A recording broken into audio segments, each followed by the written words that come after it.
Welcome to the SkullKing Football Podcast, presented by Vox DFS Firelines. Now, here are your hosts, Justin and Ryan Skullrood.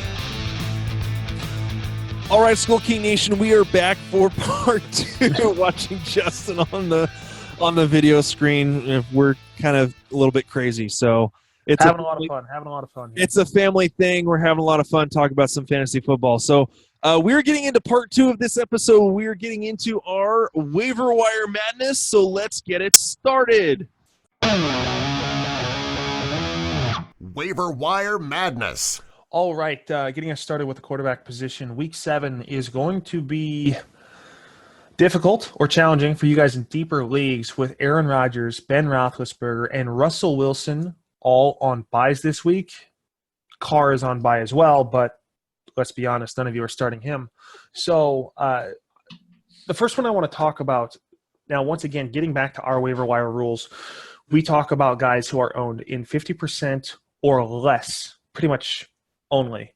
I'm making an exception this week because there is in leagues a chance that Matthew Stafford was dropped last week because he went on bye.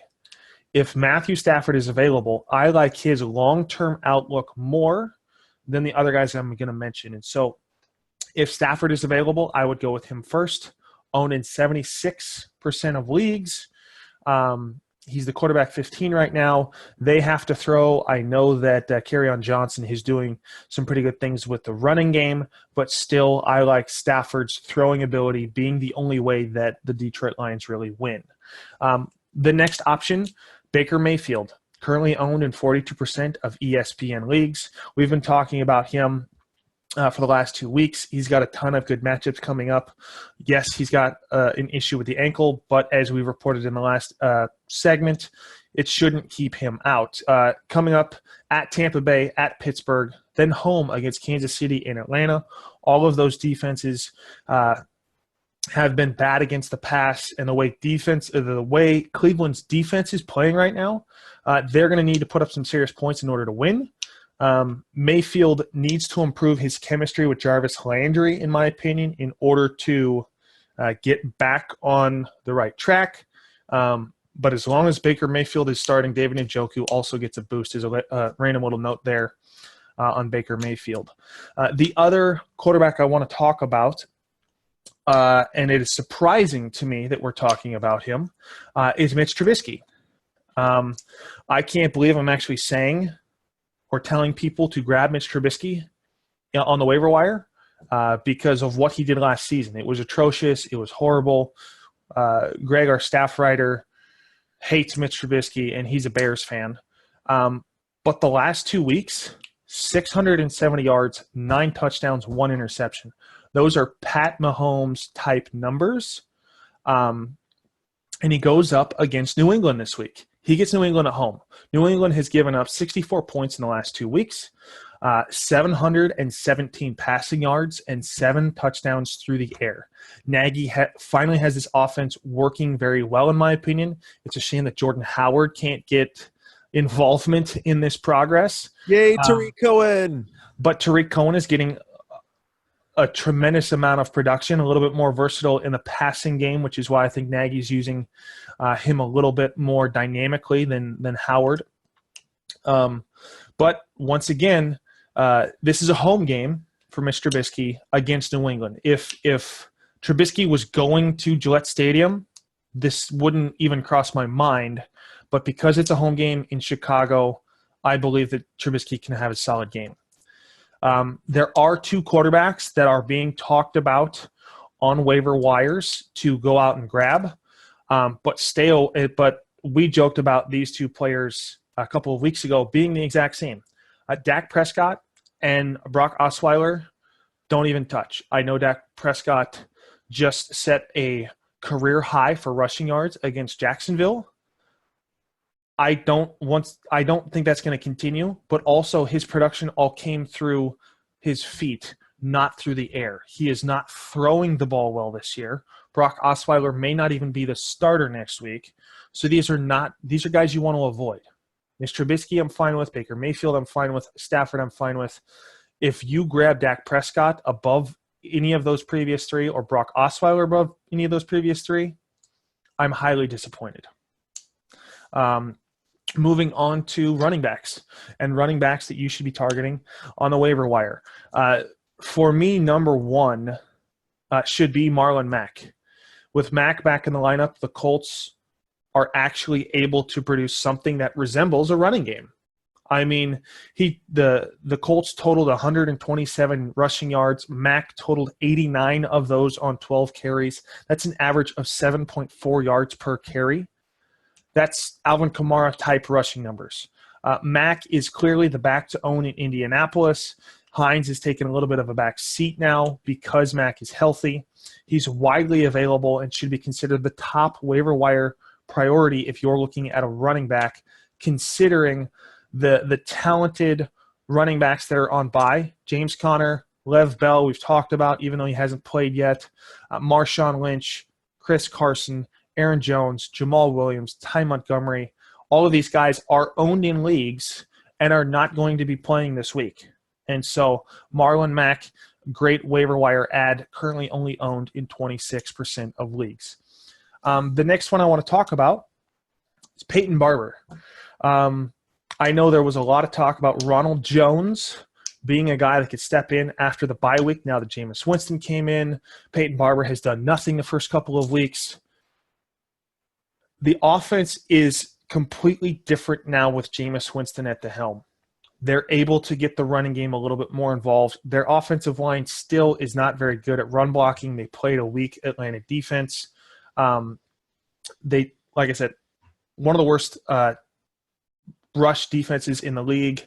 Jameis Winston is the quarterback of this team. They're different coming out of the bye. Cleveland's in the middle of the road defense against the running game, against in fantasy against running backs. And Peyton Barber should be a streamable option this week and potentially in weeks moving forward if he continues to do the production that he had this last week.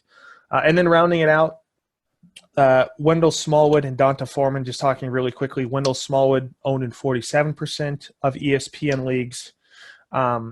He's still out-snapping Corey Clement. I know that Clement's getting more of the goal line work or inside the 20 work, but everywhere else, Wendell Smallwood is out-snapping, out-producing, is the back to own, in my opinion, in Philadelphia. Philadelphia is playing much better over the last couple of weeks.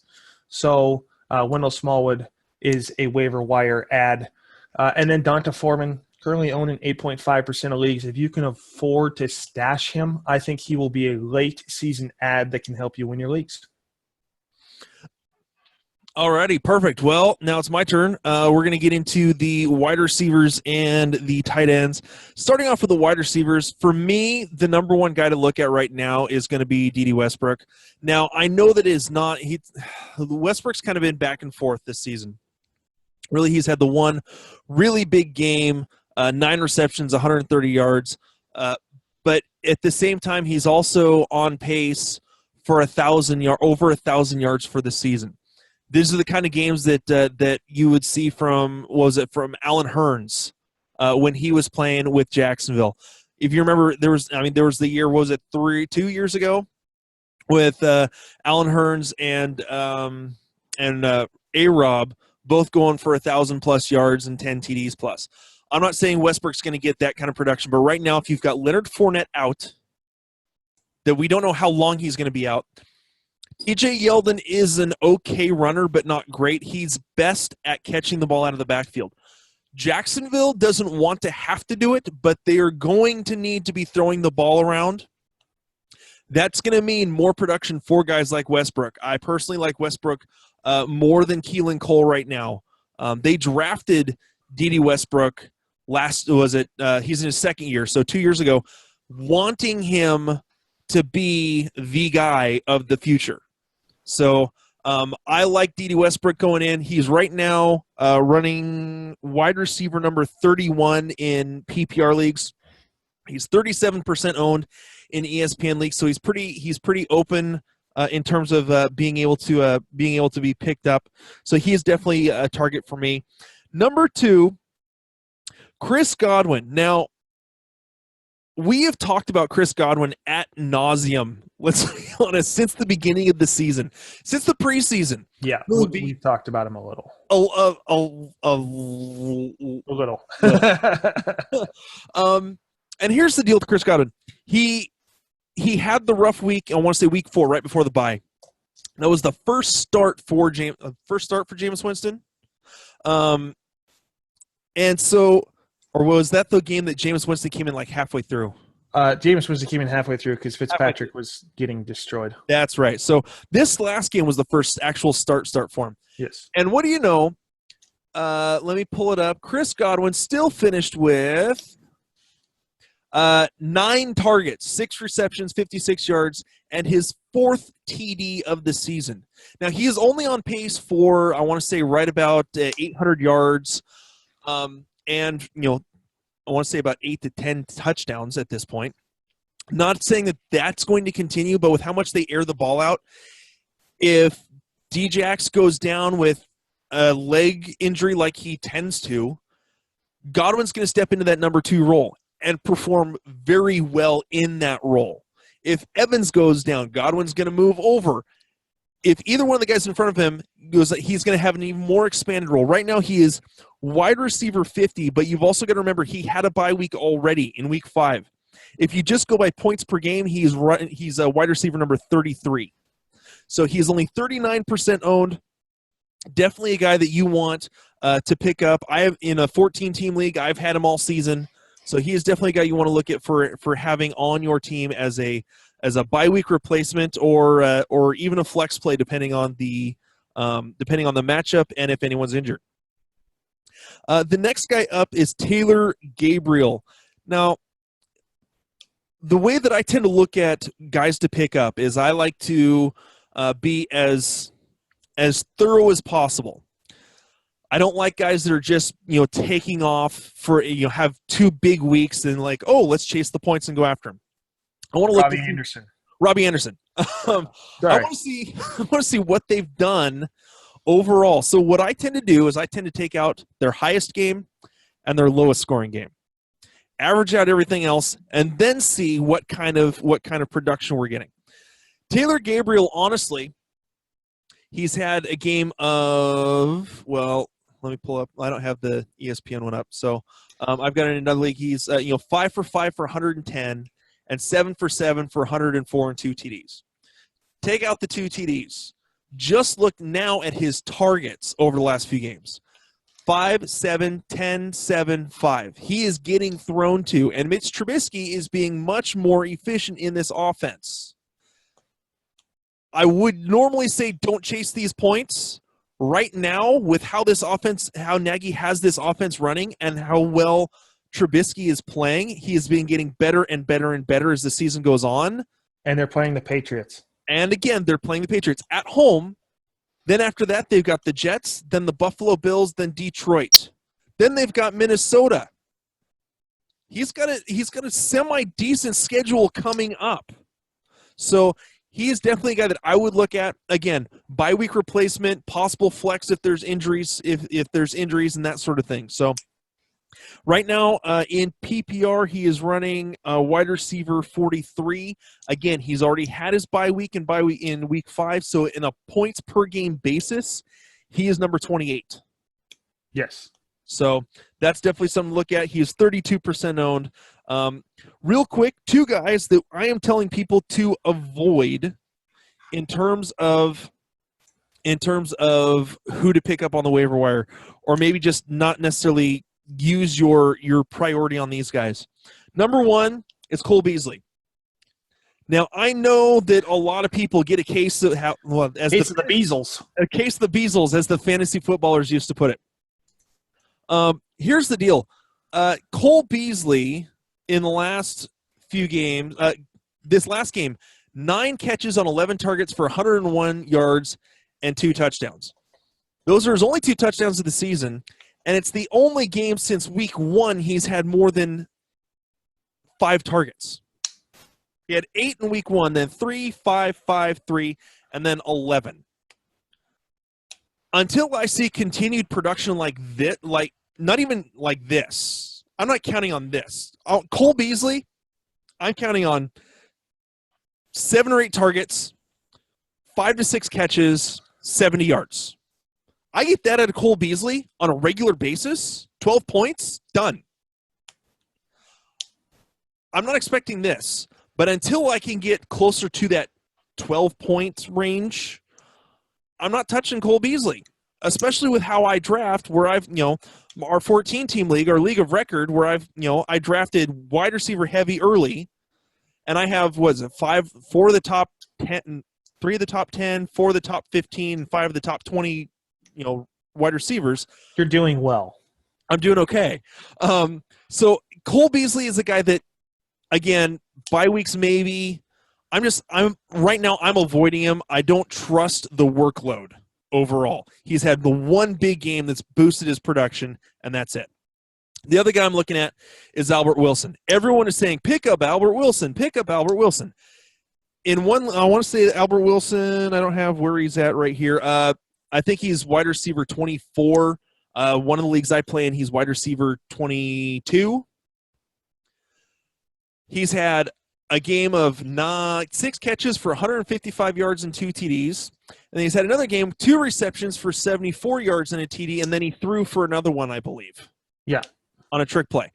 Take out the trick plays and the trickeration. He's not been all that consistent, not all that great. He's flex play at best. So really for me, he is take a flyer on him based on the matchup in DFS. That's the only place I am looking at Albert Wilson, personally. Again, I've drafted wide receiver heavy. I've got guys that I'm looking at in different ways. I'm more looking at in this range at running backs. So Albert Wilson's not a guy that I'm looking at. If you're desperate, okay. If you have a lot of injuries, you may not have much of a choice. Or based off of players on bye, like if you've got like Baldwin and Juju Smith-Schuster, or if you got a couple of guys on bye this week, and he's a 1-week play. And he's a 1-week play going up against Detroit. Detroit's not that great. And then if Osweiler plays, I almost give Wilson a bump than if Tannehill plays. Possibly. So I'm personally avoiding Albert Wilson. I think there's too much risk there, especially for the way that I've drafted my team and what I already have. So for the tight ends, we're going to go with tight end number 12, O.J. Howard, who is only 36.5% owned. The only reason that I can guess that he is this low owned on ESPN leagues is because of the injury this last week. And no, you know what the other thing was? Because of that, everyone expected Cameron Brate. 1 catch, 15 yards and a touchdown. 1 catch, 15 yards and a touchdown. That's why I actually had Cameron Brate as a sting because of that 1 catch, and because everyone was expecting so much out of Cameron Brate. O.J. Howard goes, 4 for 64 and a TD or something like that. Yeah. So O.J. Howard is looking good, and he is still going to be getting production, even with Cameron Brate there. I think they may go back and forth a little bit, but at only 36.5% owned, and with how decimated the tight end position is, get Howard if you need a tight end. Even if you need a second tight end, you can flex him based on matchup.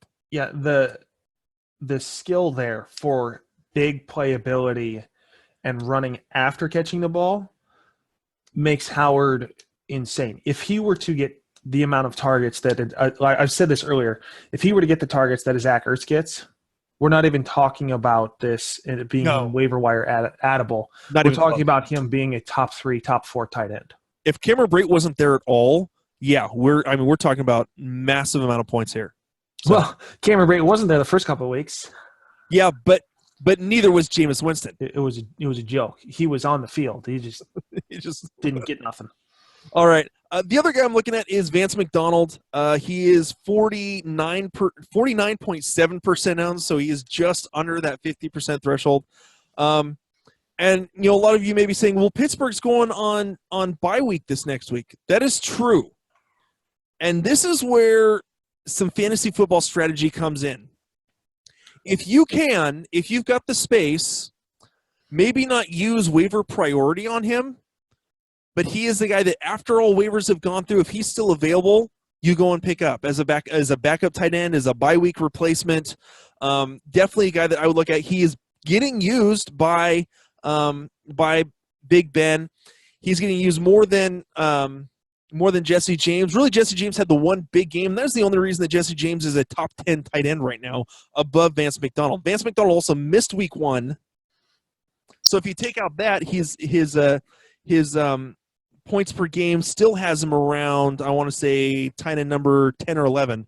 So he is definitely a guy that Vance McDonald, I think, is definitely not a big name that's going to net you a whole lot of points, but he's not going to lose you weeks because of inactivity. So, and that's all I have for the waiver wire in terms of the wide receivers and tight ends. I'm going to add one more really quickly, kind of off the cuff here. Yep. For those of you who want another tight end option, but need somebody to play, not necessarily someone who's going to stash on your bench. Another player that I like is CJ Uzomah, playing against Kansas City. Kansas City, weaker defense, gives up tons of yards.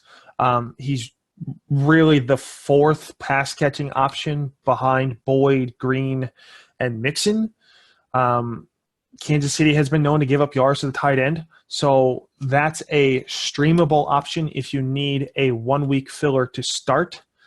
But once again, I agree, if you're looking to grab a tight end because you've got someone like a Gronk who can be injury prone from time to time and you want a solid backup and now is when you want to grab him, I would feel more comfortable with Vance McDonald than I would Uzomah for the rest of the season. True. Yeah. Oh, so let me pull up the points per game average. Uzomah's down there a ways at like 5.3. But if we also look at where, he wasn't getting regular playing time until Eifert went down. So the last couple, now that you look at Eifert and Croft being injured, with that, he went, 6 catches for 54 yards in this last 54. Game. And he was only getting 1 catch per game. So if it's down to just him, he is going to get an extended. Yeah, I'm sorry I overlooked him. So yeah. So that kind of wraps us up. All right. Well, that is it for this show. Again, we would love for you guys to go to iTunes or CastBox or wherever you guys listen to the podcast.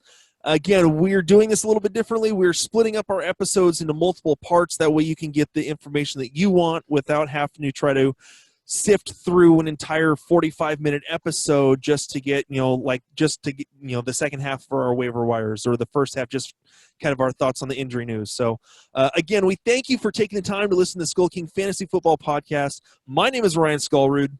And I'm Justin. And we will talk to you guys later. Hey, SkullKing Nation. Thank you for listening to the SkullKing Football Podcast. Did you like this episode? If so, be sure to go to iTunes, Stitcher, Google Play, and YouTube to subscribe.